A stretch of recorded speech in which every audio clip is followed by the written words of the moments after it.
Hi lovelies, welcome back to my channel. Friends, నేను చెప్పబోయే self motivation అనే topic గురించి మీకు కనుక నచ్చినట్లయితే లైక్ చేయండి, షేర్ చేయండి, సబ్స్క్రైబ్ చేయండి. బెల్ ఐకాన్ కనుక క్లిక్ చేసి ఆల్ అనే ఆప్షన్ నొక్కినట్లయితే నేను పెట్టే ప్రతి వీడియో మీ దాకా వస్తుంది. టాపిక్ వచ్చి సెల్ఫ్ మోటివేషన్.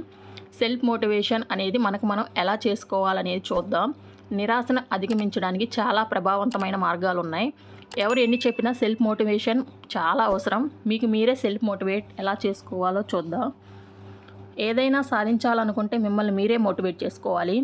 కష్ట సమయాల్లో నిరుత్సాహపడితే యుద్ధం ముగియకుండానే ఓడిపోయడం ఖాయం. మీరు నిరాశగా అనిపించినప్పుడు మీకు ఉత్సాహాన్ని అందించే వాటిని చేయడం ముఖ్యం. ఆలోచనలు స్పష్టంగా ఉండాలంటే వాటిని ఒక చోట రాయండి.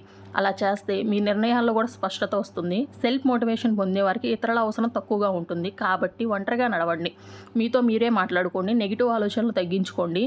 కలలు కనడమే కాదు, వాటిని ఎలా నెరవేర్చుకోవడం అనేది మీ బాధ్యతే. ఏదైనా కోరుకుంటే సరిపోదు, దానికోసం కష్టపడాలి. స్థిరంగా నడుస్తూ వచ్చే అడ్డంకులను అధిగమించాలి. మిమ్మల్ని ఇతరులతో పోల్చుకోవడం మానేయండి. అలా ఎప్పుడైతే పోల్చుకుంటారో మిమ్మల్ని మీరు పాతాళానికి తొక్కుకున్నట్లే. మీరే మీ స్థాయిని తగ్గించుకున్నట్లు. నిన్నటికి ఈ రోజుకి మీరు ఎంత మారారో గమనించండి. నిన్నటి గతాన్ని నిన్నటితోనే వదిలేయండి.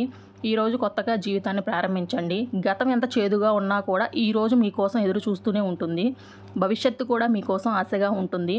కాబట్టి గత భారాలను మోయకుండా ప్రజెంట్ ఫ్యూచర్ను విజయం వైపు నడిపించేందుకు సెల్ఫ్ మోటివేట్ అనేది చేసుకోండి.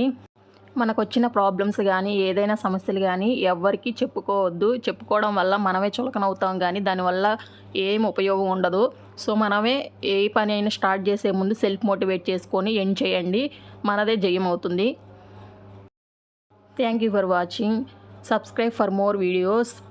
ప్లీజ్ నచ్చితే లైక్ చేయండి, షేర్ చేయండి.